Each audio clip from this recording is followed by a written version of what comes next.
Welcome YouTube world back to my channel on this thoughtful Thursday episode. Today I wanted to go ahead and talk to you all about something a little bit different regarding nutrition. And it is foods that I would highly recommend avoiding completely.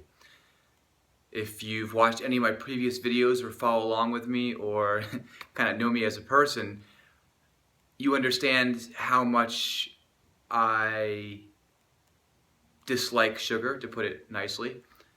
How I feel that sugar is one of the worst things that we can put in our human bodies. Different foods that break down into sugars in the body, right? Such as breads, pastas, wheat, corn, soy, which also causes more estrogen to be floating around in your body, which neither men or women really need.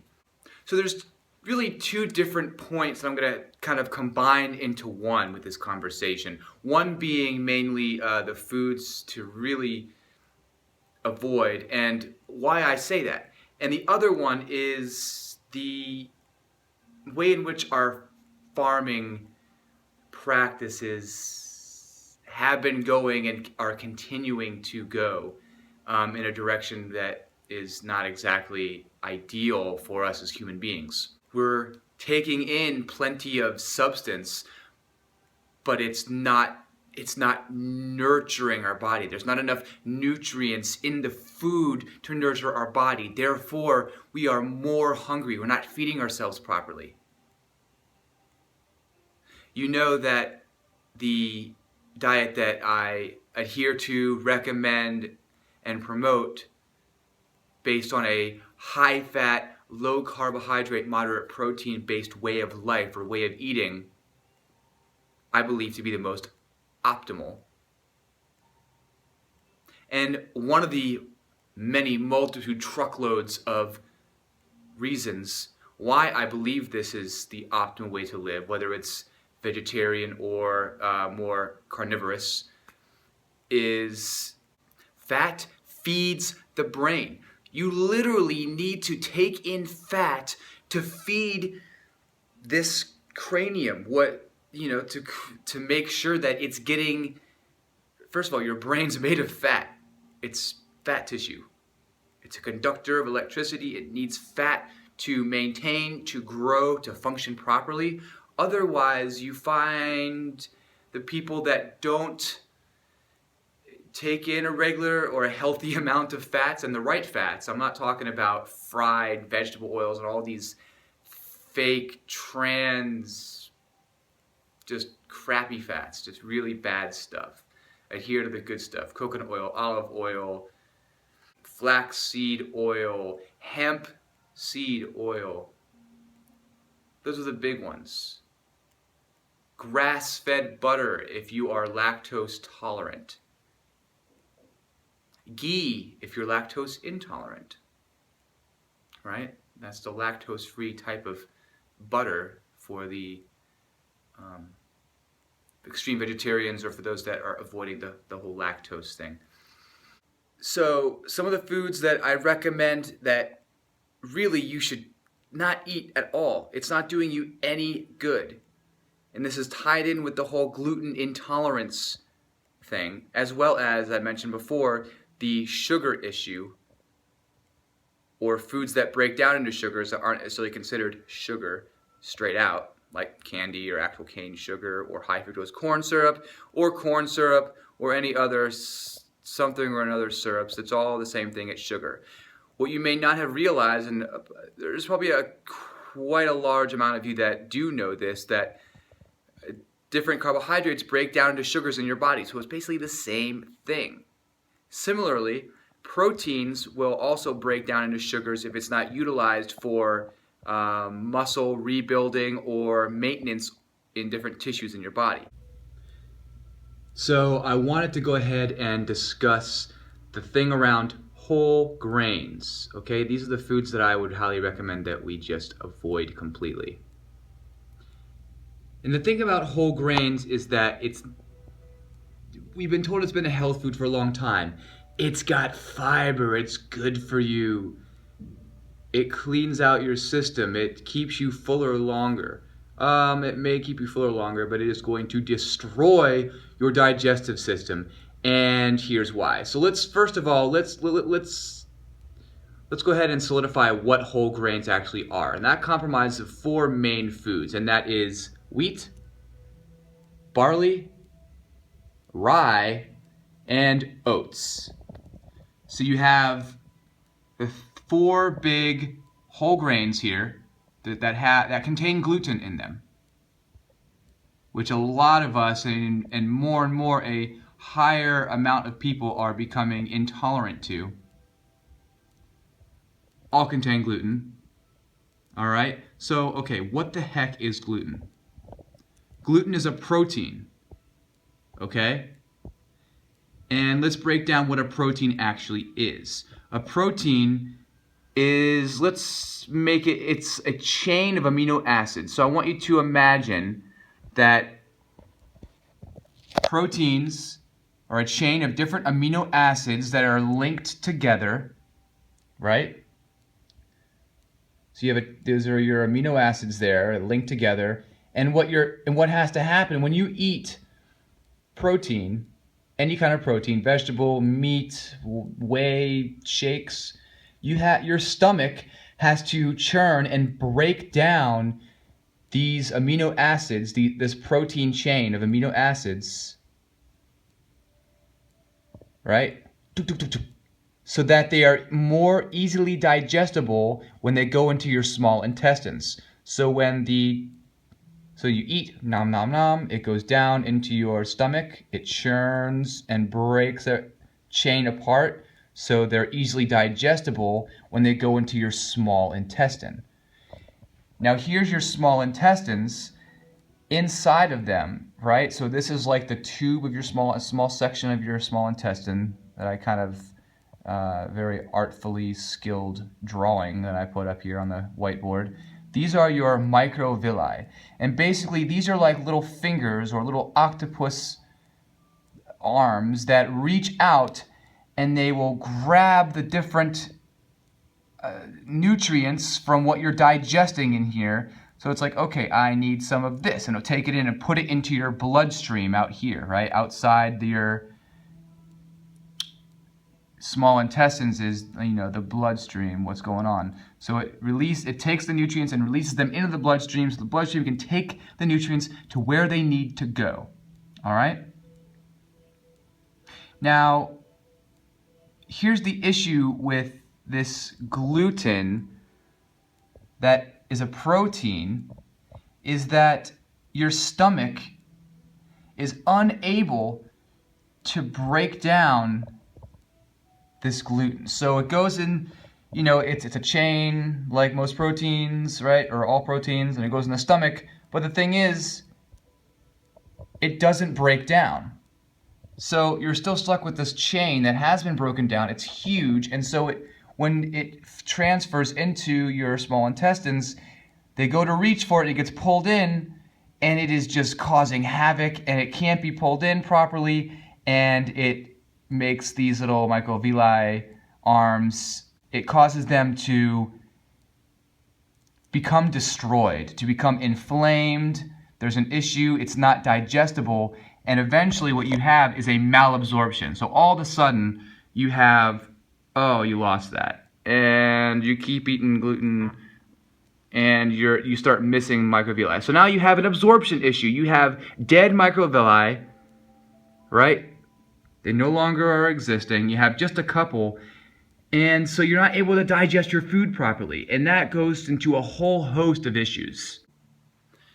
Okay, so now you understand exactly what the issue is with this whole gluten allergy thing, gluten intolerance. If one of your friends or family members says they're allergic to gluten, they may truly be allergic. Most of us are. And now you have a perfect step-by-step example of why this happens and how you get leaky gut syndrome. Well, literally you have small holes in your small intestines, your digestive tract, and so you're leaking literally the sludge in your digestive tract into your bloodstream, which causes horrible poison, but you're basically poisoning yourself when you get to that most extreme level of this gut permeability or leaky gut syndrome, right?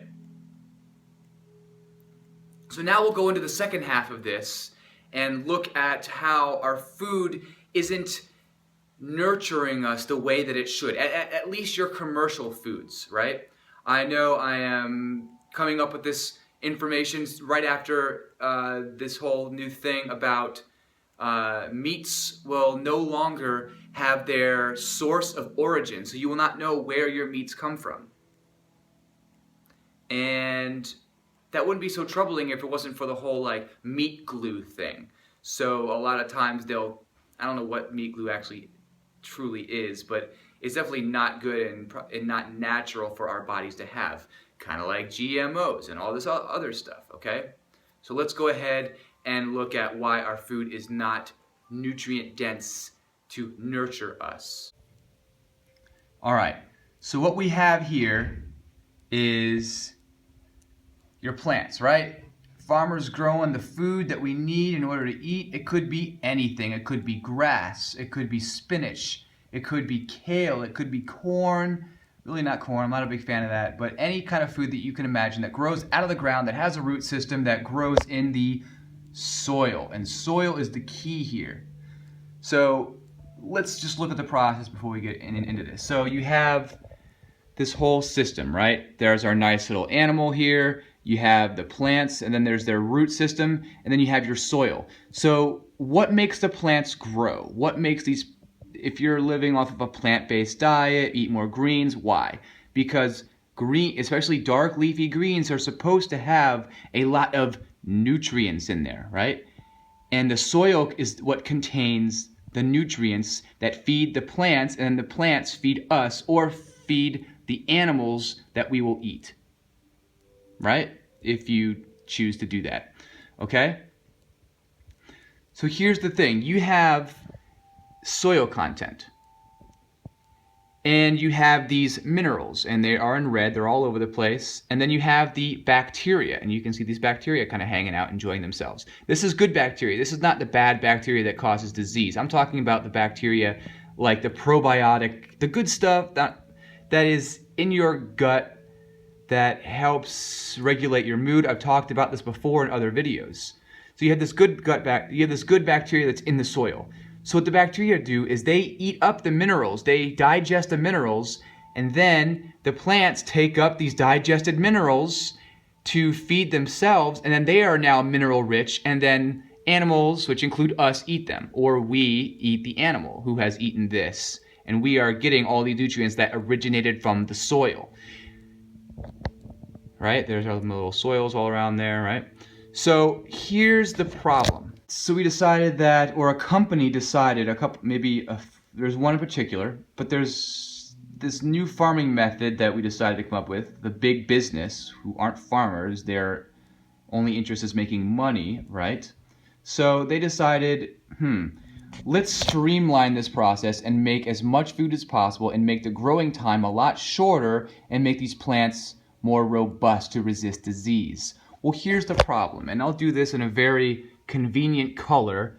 So you have this Agent Orange, right, being sprayed all over the plants, and what happens? The Agent Orange, I'm going to say, gets sprayed, the pesticides, herbicides, fungicides to kill all of these bacteria. Ooh, it's killing the bacteria. Now, isn't this the same bacteria that helps digest these minerals and nutrients in the soil that feed the plants, that feed the animals, including ourselves, that we eat? So you have all this, these super clean, sterile, pretty nutrient-lacking plants. And that last little bit, nutrient-lacking plants. What happens is that this Agent Orange not only kills the stuff that's eating the plants above ground, but it's also hurting the soil. So now you have less bacteria, right? The bacteria starts to disappear as they do this over and over and over again. And so when there's no bacteria, there's no digestion happening. And so you slowly start to lose your nutrients.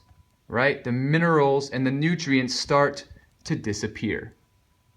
So eventually, you have very weak dry, almost like sand soil. And so the plants don't do very well on this. And so they start to wither up.